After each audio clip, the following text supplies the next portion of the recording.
My hands were shaking as I held the earbuds, because my coworker's face had turned the color of paper. He leaned in so close I could feel his breath, and he whispered like the walls could hear us. "Don't take those home," he said. "Don't even put them in your pocket. You need to take this to the police." I stared at him, confused and embarrassed, still smiling from showing off my birthday gift, until I saw what he saw, a tiny, strange dot inside the earbud, like a little black eye watching me. My smile fell apart, my throat went dry, and one scary thought hit me hard. What if this wasn't a gift at all? What if it was a trap meant to ruin my life? I'm 60 years old. My name is Martin. I'm not a famous man. I'm not a rich man. I'm just a regular man who shows up to work, pays bills, and tries to be kind. I'm the kind of person who waves at neighbors and says, "Good morning," even when I'm tired. I've made mistakes, sure, but I try to fix them. That day at work was supposed to be a happy day. It was my birthday. My coworkers had put a cheap little banner in the break room that said, 60. Someone had brought cupcakes. Someone else had made coffee extra strong because they said, "Old men need it." We laughed. I laughed too. And I was proud because my stepdaughter, Lily, had sent me earbuds. Not socks. Not a boring card. Real earbuds. The kind people wear while running or talking on the phone. I didn't even ask for anything, but when I opened the package that morning, I felt warm inside. I thought, she remembered. She cares. Lily and I weren't always close. I married her mother, Dana, when Lily was 9. Lily is 24 now. She's grown. She's smart. But she has always kept a little wall around her heart when it comes to me. I understood that. I wasn't her real dad. Her real dad left when she was small. Sometimes I felt like I was a guest in my own family, like I had to earn my place every day. I tried anyway. I went to her school plays. I helped with homework when she let me. I fixed her bike. I made her grilled cheese when she was sick. Small things. Steady things. Dana died 3 years ago. Cancer. It came like a storm and didn't stop. When she died, Lily didn't cry much in front of people. She became quiet, sharp, like a closed door. After the funeral she moved out. We didn't fight. She just left. And since then, she talked to me only once in a while. So when the earbuds arrived, I felt hope. I felt like maybe we were going to be family again. That's why I brought them to work. I held them up like a kid showing a new toy. "Look," I said, laughing. "My stepdaughter got me these. Guess I'm cool now." Most people smiled and nodded. But my coworker, Jonah, didn't smile. Jonah works in building security. He sees lots of strange things. He has a careful way about him, like he's always checking doors and watching corners. Jonah asked, "Can I see them?" I handed them over without thinking. He turned them slowly in his fingers. He squinted. He tilted them toward the light. His smile vanished. Then he whispered the words that changed everything, "Take this to the police." I felt heat rise into my face. "What are you talking about?" I asked, trying to laugh. "It's just earbuds." Jonah shook his head. "No," he said, very calm. "It might look like earbuds, but something is wrong." He pointed to the small dot inside the earbud. "That is not part of normal earbuds," he said. "That looks like a tiny microphone, or a tiny camera, or a tracking chip." A tracking chip. My stomach twisted. Why would someone put that in there? I asked. Jonah looked at me in a way that made my skin crawl. "Sometimes people use devices like this to spy," he said. "Sometimes they use them to plant something illegal. Sometimes they use them to blame someone who didn't do anything wrong." I didn't understand. I just stared. The room felt too bright, too loud, too normal for how scared I suddenly felt. "What should I do?" I whispered. Jonah slid the earbuds back toward me like they were dirty. "Put them in a bag. Don't touch them more than you have to," he said. "And don't tell anyone except the police." I nodded slowly. I picked up a napkin, wrapped the earbuds, and put them into an old plastic lunch bag. My hands felt clumsy, like they belonged to someone else. Then I did something that might sound strange. I did not call the police right away. Not because I didn't believe Jonah. Because I did. And because if Jonah was right, then the person who sent me the earbuds, my stepdaughter, might be in trouble too. I couldn't handle the idea of Lily being a criminal. I couldn't handle the idea of Lily trying to hurt me. Not without understanding why. So I took a deep breath. I forced myself to act normal.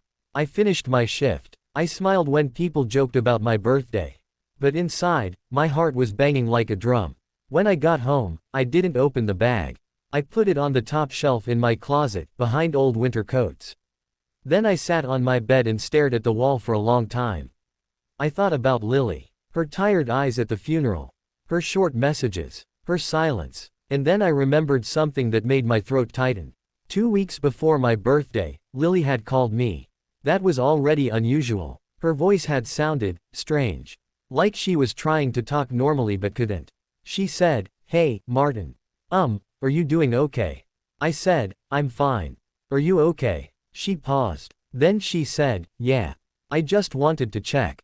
I asked, "Do you want to come over sometime? We could eat. You loved your mom's soup. I learned how to make it." She said, very quickly, "No. I can't." I asked why. She said, "Just take care of yourself, okay?" Then she hung up. At the time, I thought she was sad. Now, sitting in my quiet house, I wondered if she had been scared. That night I barely slept. Every sound outside, cars passing, dogs barking, felt like a warning.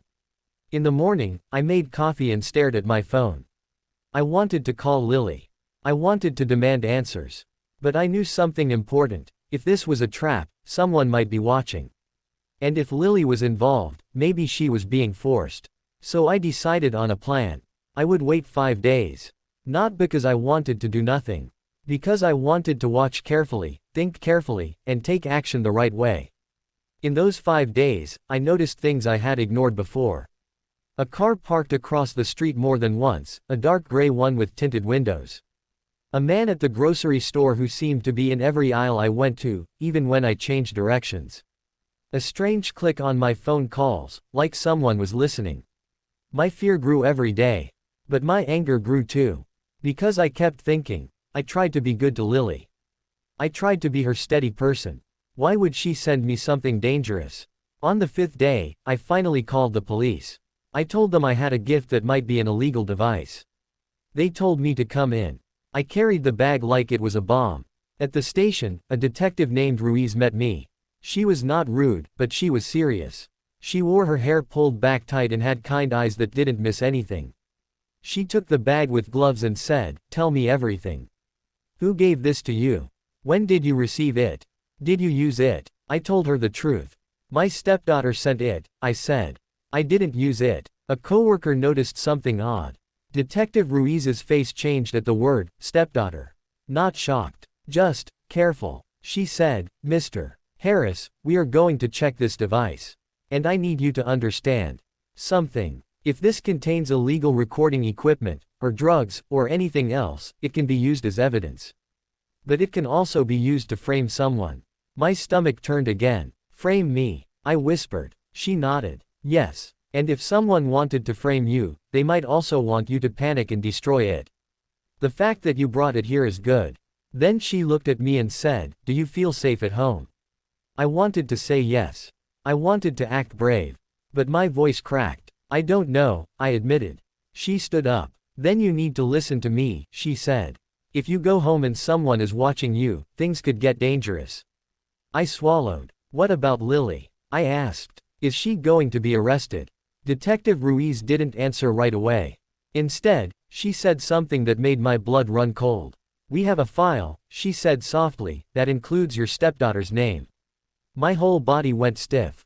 "A file," I repeated. Detective Ruiz opened a folder and slid one page toward me. I only caught a glimpse. It had Lily's name, her address, and underneath it, a word that terrified me. Involved. I felt like I couldn't breathe. Is she doing something bad?" I asked, barely able to speak. Detective Ruiz leaned closer. "That's what we're trying to find out," she said. "But you need to be ready, Mr. Harris. Sometimes the people we love are not who we think they are." My eyes filled with tears, not because of fear for myself, but because of what it might mean about Lily. Then Detective Ruiz's phone rang. She answered, listened, and her eyes sharpened. She looked at me and said, "Mr. Harris, someone just reported a break-in attempt at your house." My heart dropped into my stomach. Detective Ruiz grabbed her coat.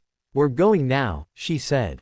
And as we rushed out, one terrible thought screamed inside my head.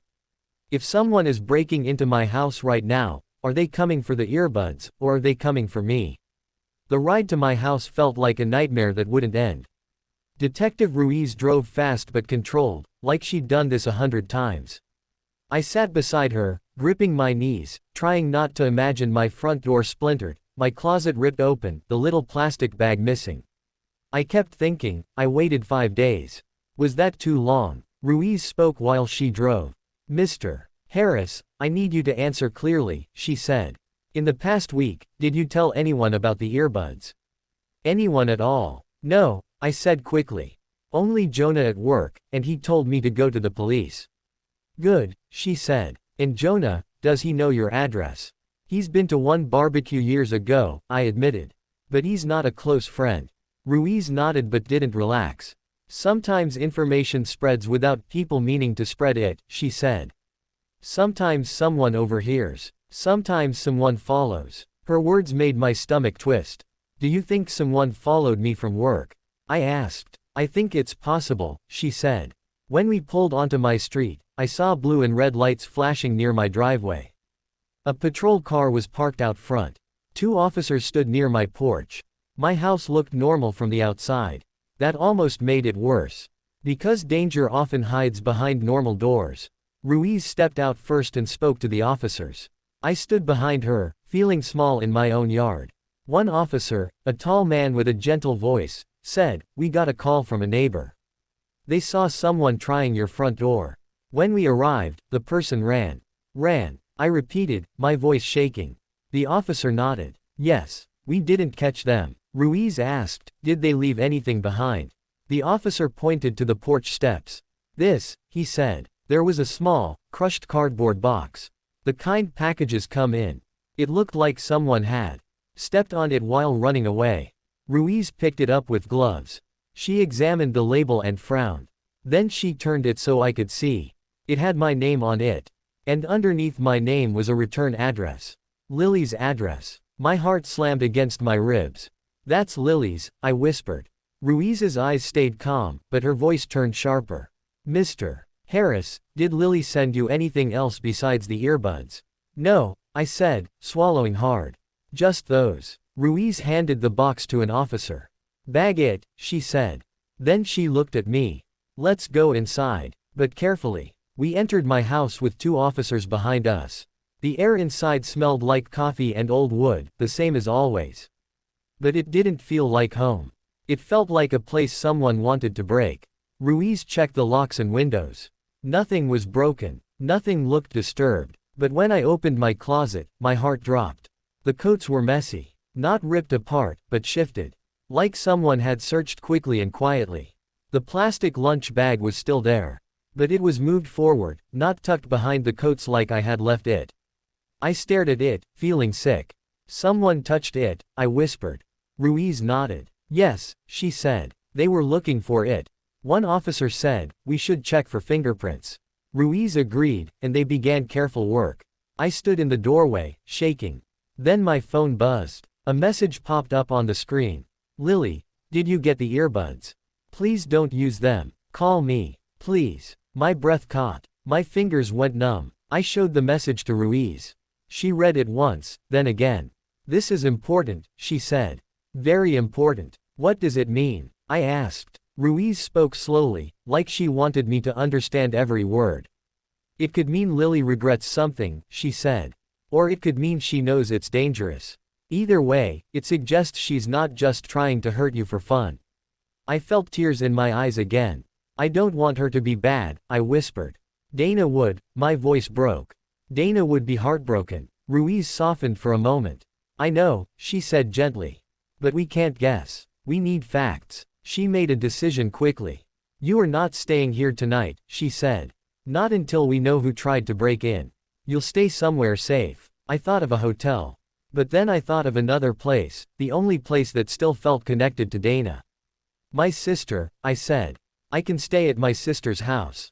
Ruiz nodded. Good. And one more thing, she said. You are going to call Lily. But you will call her with me listening, and we will record it legally. I hesitated, then nodded. Okay. We sat at my kitchen table. The officers stayed nearby. Ruiz set up her recorder. My hands trembled as I pressed Lily's name. It rang. Once. Twice. Then she answered. Martin. Lily's voice was small and shaky. Oh, thank God. My throat tightened. Lily, I said. Why did you send me those earbuds? Silence. I heard her breathing. Then she whispered, I didn't want to. My heart squeezed. What do you mean? I asked. Lily's voice cracked. I'm sorry, she said. I'm so sorry. I thought it would just scare you. I didn't know they would. Would what? I asked, louder than I meant to. She flinched in her voice. Please don't be mad, she begged. I didn't have a choice. Ruiz leaned toward me and mouthed, ask who? I swallowed. Lily, I said, slower, who made you do it? Lily's breath hitched. I can't say his name, she whispered. He'll hurt me. My stomach turned. Who will? I asked. Then Lily said something that hit me like a rock. Mom's brother, she whispered. Uncle Ray. Dana's brother. Ray. I hadn't heard that name in a long time, not since the funeral. Ray had shown up late, wearing a fancy coat and a fake smile. He hugged Lily too tightly. He barely looked at me. I remembered Dana warning me years ago, Ray gets into trouble. Don't lend him money. Don't trust his promises. But Dana is gone, and Lily, alone and grieving, had someone whispering in her ear. Why? I asked, my voice breaking. Why would Ray do this? Lily began to cry. Because he blames you, she sobbed. He says you took Mom's house. He says you stole her money. He says you didn't love her enough. He says you. That's not true, I said, my voice shaking with anger. Your mom wanted me to have the house. We talked about it. She signed. I know. Lily cried. I know, Martin. But Ray keeps telling me it's wrong. And he kept helping me after Mom died. He paid my rent for 2 months. He bought groceries. He said he was family. I wanted to believe him. Ruiz mouthed, what did he ask you to do? I took a breath. Lily, I said softly, tell me exactly what Ray asked you to do. Lily sniffed. He said the earbuds had a listening chip, she whispered. He said if you wore them at work, it would record your meetings. And then he could use those recordings to get you fired. He said you deserved it. My heart thudded. But why would he want me fired? I asked. Lily's voice dropped lower. Because if you lose your job, she whispered, you might lose the house. And if you lose the house, Ray thinks he can take it. My hands curled into fists under the table. I wasn't just scared now. I was furious. But Lily kept talking, and her words grew even darker. And Ray said, if the recording wasn't enough, she whispered, there was something else hidden in them. My blood ran cold. Something else. I repeated. Lily hesitated. Then she said, he said he could hide something illegal inside. Something that would make the police think it was yours. He said, one way or another, Martin will go down. My whole body turned hot with fear. Lily, I said urgently, did you know what it was? She sobbed. No, she said. I swear, I didn't. I thought it was just spying. I didn't know he would try to ruin your whole life. Ruiz leaned in and spoke, calm but firm. Lily, this is Detective Ruiz, she said. You are not in trouble right now if you tell the truth. But you are in danger if you stay with Ray. Or you with him. Silence. Then Lily whispered, he's outside my apartment. My heart jumped. Outside. I repeated. I see his car, she whispered. He's been watching. I think he knows I called you. Ruiz's eyes sharpened. Lily, she said, go to your bathroom. Lock the door. Stay quiet. Do you have a second exit? Lily began breathing fast. Yes, she whispered. Backstairs. Ruiz nodded and signaled to an officer. We're going, she said. I stood so quickly my chair scraped. We have to help her. I said. Ruiz grabbed her keys. We are, she said. But you need to do exactly what I say. As we rushed toward the door, my phone buzzed again. A new message appeared from an unknown number. Stop talking to Lily. Next time we won't miss. My blood turned to ice. I showed Detective Ruiz. She didn't blink. She just said, that's our proof. Then she looked me straight in the eyes and said, Mr. Harris, this just became a real case. And as we ran to the car, one terrifying thought filled my mind. If Ray is really outside Lily's apartment right now, what will he do when he realizes she's trying to escape? We reached Lily's apartment building faster than I thought possible. Detective Ruiz drove like the road was a straight line between life and disaster. The city lights blurred past. My hands stayed clenched the whole time. Ruiz spoke in short, clear words. "Martin, listen to me," she said. "You stay behind us. Do not run ahead. Do not try to be a hero." I nodded, even though my heart was screaming, "That's my girl. I have to protect her." When we pulled up, 2 patrol cars were already arriving from another street. Ruiz had called them ahead. Officers moved quickly but quietly, like cats. The apartment building looked ordinary. Brown bricks. A few windows lit up. A small tree by the entrance. But danger doesn't always look scary. Sometimes it looks like a parked car. And there it was. A dark gray car with tinted windows. The same kind I had seen on my street. Ruiz raised her hand and stopped us behind another car. Officers spread out. Then the gray car door opened. A man stepped out. Even from far away, I recognized him. Ray, Dana's brother. He wore a neat jacket, like he was going somewhere nice. He looked calm. Too calm. Like he was sure he was in control. Ray walked toward the entrance, but then he stopped and turned his head, slowly, like he felt something. Like he felt the police. His eyes scanned the parking lot. And for a second, his gaze landed right on me. My stomach dropped. Ray smiled. It wasn't a friendly smile. It was the kind of smile someone gives when they think they've already won. Then he reached into his pocket. Ruiz's voice cut through the night. "Raymond Klein," she shouted. "Police. Show your hands." Ray froze for a half second. Then he did something that made my heart stop. He ran. Officers sprinted after him. I took a step forward without thinking, but Ruiz grabbed my arm hard. "Stay," she snapped. Ray darted between cars, fast and slippery. An officer almost grabbed him, but Ray shoved the officer's shoulder and kept going. He didn't run away from the building. He ran toward the back stairs. Toward Lily. "Lily," I whispered, horrified. Ruiz shouted into her radio, "Back exit. Back exit." We ran, but we were behind him. We reached the back just as the door flew open. Lily stumbled out, barefoot, her hair messy, eyes wide with fear. She clutched her phone like it was a lifeline. Behind her, Ray lunged. His hand grabbed her arm. Lily screamed. I don't remember deciding to move. My body moved on its own. I rushed forward and shoved Ray away from her. Ray stumbled back, shocked for the first time. His eyes flared with anger. "You," he hissed. "Don't touch her," I said, my voice shaking but loud. Ray sneered. "She's my niece," he snapped. "This is family business." Ruiz and the officers arrived in a rush. "Hands up," an officer shouted. Ray lifted his hands slowly, pretending to be calm again. "This is ridiculous," he said smoothly. "I was just talking to my niece." Lily shook her head hard, tears spilling. "No," she cried. "He was going to hurt me." Ruiz stepped forward. "Raymond Klein, you are being detained," she said. Ray smiled again, thin and sharp.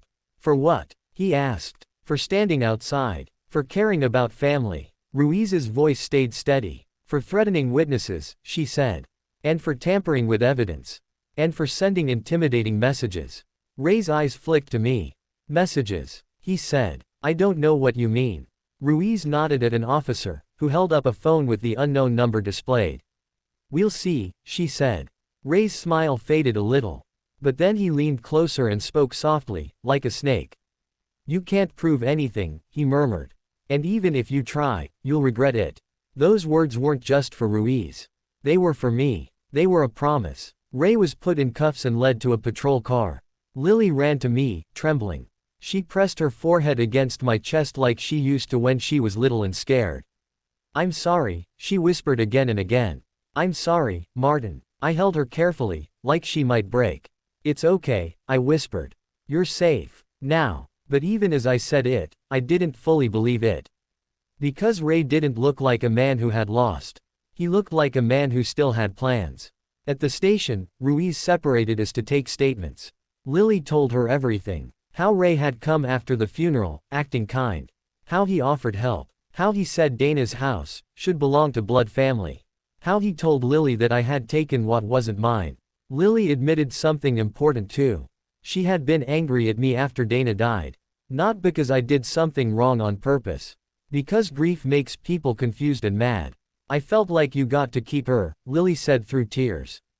You got the house with her memories. You got her pictures. You got her things. And I felt like I got nothing but sadness. Hearing that hurt, but I understood. Ruiz explained the truth clearly. Grief can make someone easy to control, she said gently. Ray used your pain to get what he wanted. Then Ruiz showed us what the earbuds really were.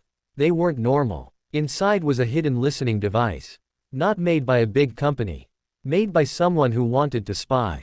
And in one earbud, tucked deep inside, was a tiny package wrapped in plastic. Ruiz didn't show it up close. But she said plainly, this was illegal material. Enough to get someone arrested if it was found in their home. My knees felt weak. He was going to frame me, I whispered.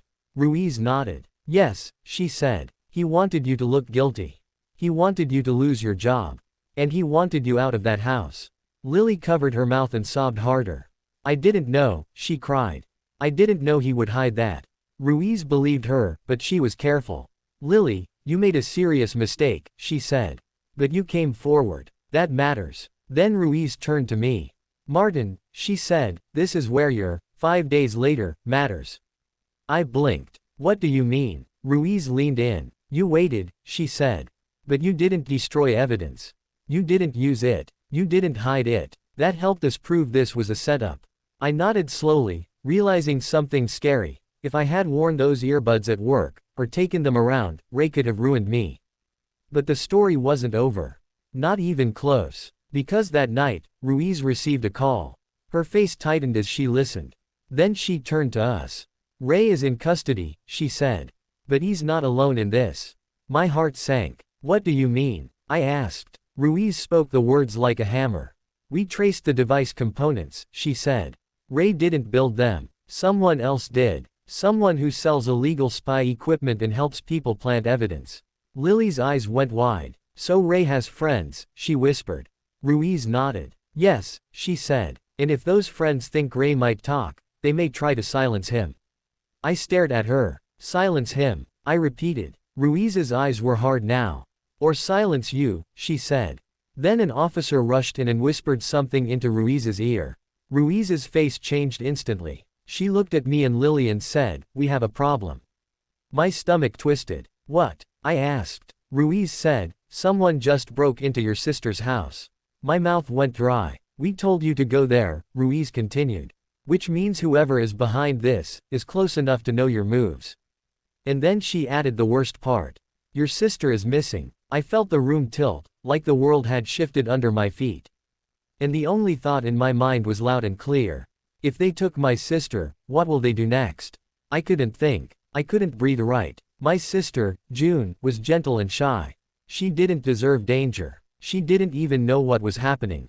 Detective Ruiz moved fast. We're going now, she said, already grabbing her coat. Lily clutched my arm. This is my fault, she whispered, shaking. No, I said, even though my voice sounded weak.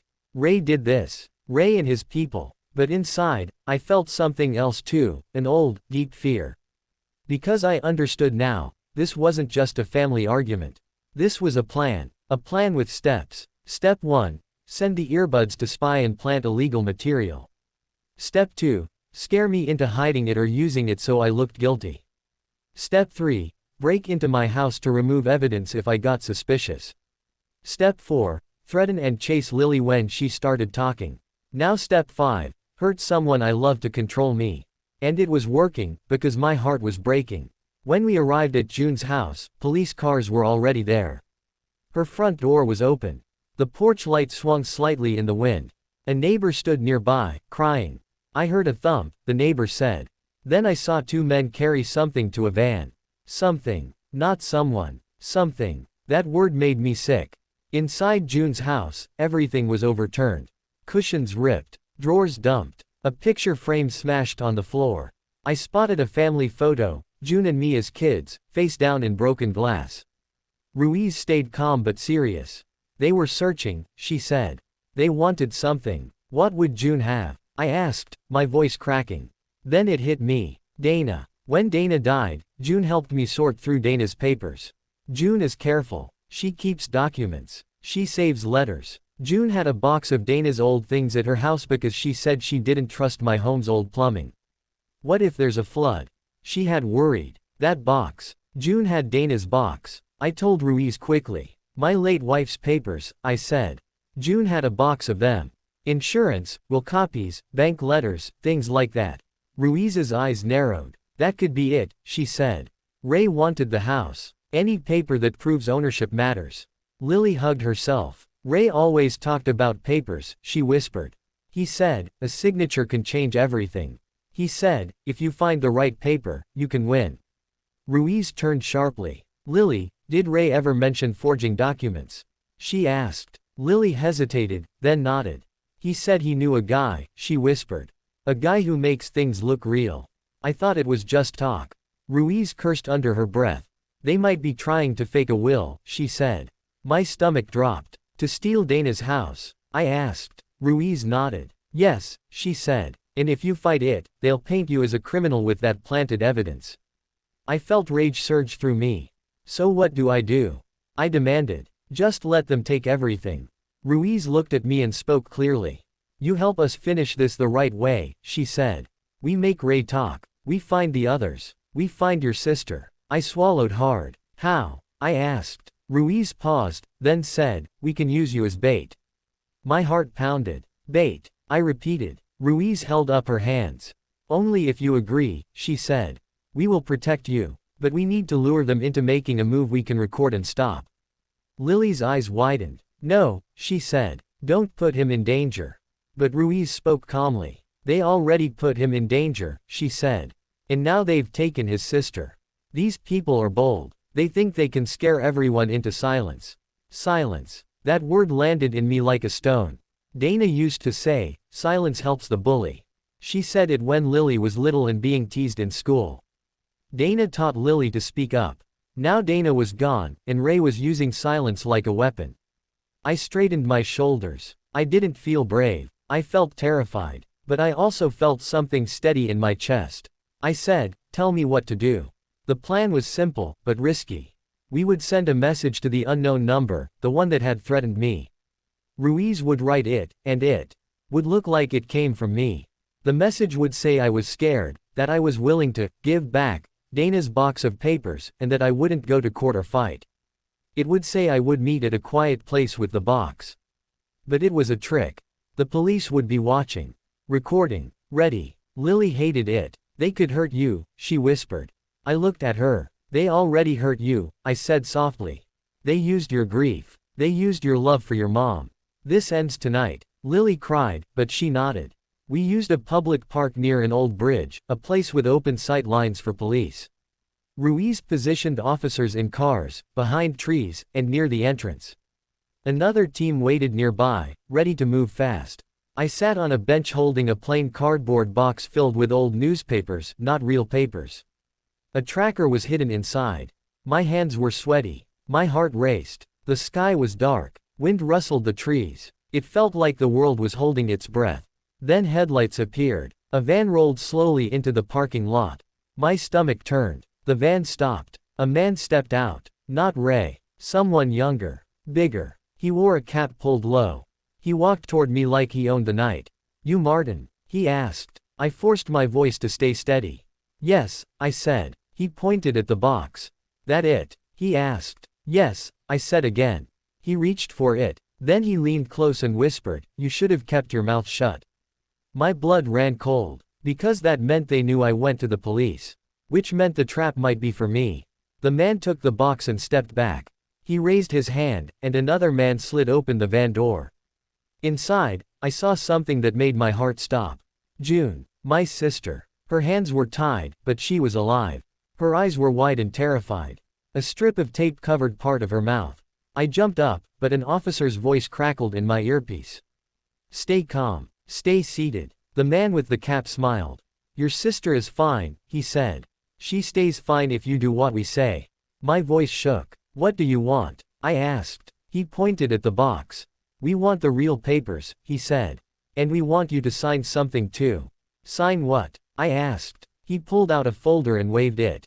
A transfer, he said casually. House goes to Ray. You walk away. No court. No drama. My hands trembled. That house was Dana's, I said. She wanted. The man slapped the side of the van, making June flinch. Save the speech, he said. Sign. I felt my eyes burn with tears, not just from fear, but from anger. Because now it was clear. Ray wasn't just angry. He was greedy. He wanted money. He wanted property. He wanted control. And he used Lily, and now June, to try to get it. I took a step forward. The man lifted something in his hand, something dark and sharp looking. Don't be stupid, he warned. Then a sudden voice rang out from behind the trees. Police. Drop it. Everything exploded into motion. Officers rushed in from all sides. Lights flashed. The man with the cap froze, then spun toward the van. Another man inside grabbed June like a shield. June screamed through the tape. I lunged forward without thinking, but Ruiz's hand yanked me back hard. Martin, no, she shouted. The man with the cap shouted, move or she gets it. Time felt like it slowed down. And then the man inside the van slammed the door. The van's engine roared. It sped forward, straight toward the exit, straight toward the open road. June was still inside. The police cars moved, but the van was already pulling away. I ran a few steps, helpless, and screamed her name. And as the van disappeared into the darkness, Detective Ruiz said the words that turned my fear into fire. They took her again, and now they know you're working with us. After the van escaped, everything became urgent and clear. Detective Ruiz didn't waste time. She gathered the team and spoke like a leader. We have a vehicle, she said. We have a description. We have an attempted forced transfer of property. We have kidnapping. This is no longer just a set-up case. This is a major crime. Lily stood beside me, shaking like a leaf. This is because of Ray, she whispered. He did this. Ruiz nodded. Yes, she said. And now we are going to stop him fully. Here is what the police explained to us, in simple terms, so we could understand the whole truth.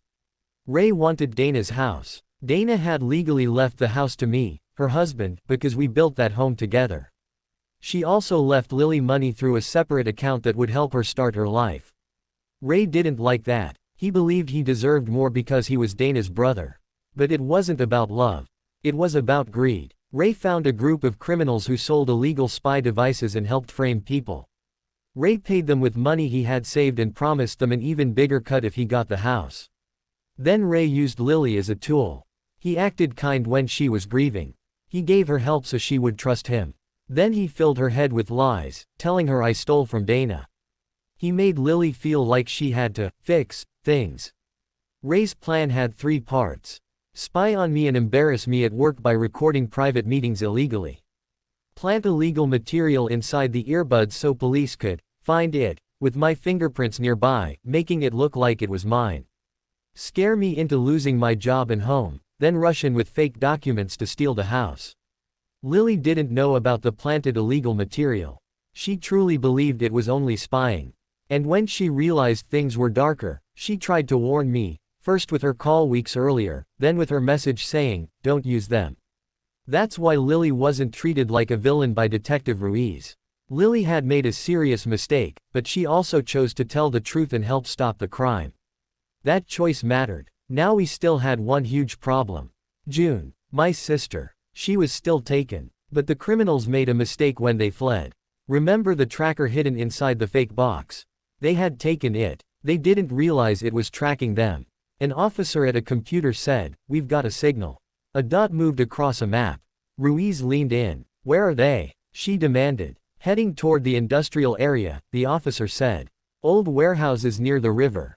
Ruiz didn't hesitate. She ordered a coordinated response. We go now, she said. Quiet and fast. I begged to come, but Ruiz held firm. Martin, you stay back, she said. We will bring June home. Lily grabbed my hand. If anything happens to her, Lily whispered, crying. I squeezed her hand. They'll bring her back, I said, even though my voice shook. While the police moved in, Ruiz also did something smart. She went to interview Ray again, immediately. Because the pressure was on. Ray sat in an interview room behind glass, acting calm. But Ruiz had new evidence now: kidnapping, threats, forced property transfer, and the tracker leading to Ray's partners. Ruiz placed the phone message on the table. You sent threats, she said. You tried to frame Martin. You tried to force him to sign his house away. And now his sister has been taken by your partners. Ray's face twitched. I didn't kidnap anyone, he said. Ruiz leaned forward. Ray, she said, listen carefully. Your partners are desperate. They will blame you. They will leave you to take the fall. The only way you save yourself now is by telling the truth. Ray's calm started cracking. Then Ruiz said the one thing that made him break. We have Lily's full statement, she said. She told us everything. She told us you used her grief. She told us you lied about Dana's will. She told us you planned to plant illegal material. Ray's mouth tightened. She's a liar, he hissed. Ruiz stayed steady. Then explain why we found illegal material inside the earbuds, she said. Explain why your return address was on the crushed box at Martin's porch. Explain why your partners were holding a transfer document with your name on it. Ray's eyes darted. His confidence finally slipped. And then, because people like Ray often care about themselves most, he did what selfish people do when cornered. He tried to trade information for safety. Fine, Ray muttered. Fine, I know where they go sometimes. Ruiz didn't smile. Where? She asked. Ray hesitated, then said, Warehouse Row. Unit 17. The one with the blue door. They call it, the shop. That's where the device guy works. Ruiz got up and walked out without another word. Because now the police had a second confirmation. And they moved in. At the warehouses, officers surrounded Unit 17. They approached quietly. Ruiz coordinated by radio. Then, with a loud command, they announced themselves. The criminals inside panicked. One tried to run out the back. He was caught. Another tried to hide. Caught. And inside, shaken but alive, was my sister June. An officer carried her out, wrapping a blanket around her shoulders. She was pale. Her mouth was dry. Her eyes were wide. But she was alive. When I saw her at the station later, I broke down crying like a child. I held her carefully, like I couldn't believe she was real. I'm okay, June whispered. I'm okay, but I was so scared. I'm sorry, I sobbed. I'm so sorry. June looked past me and saw Lily standing nearby. Lily's face crumpled. Aunt June, I didn't mean for any of this, she cried. I didn't know it would get this far. June, even trembling, reached for Lily's hand. I know, she said softly. But you have to learn something from this. That became the turning point for Lily. Because this story wasn't only about a crime. It was about family pain and how silence can make pain worse. Over the next weeks, everything became clear in court.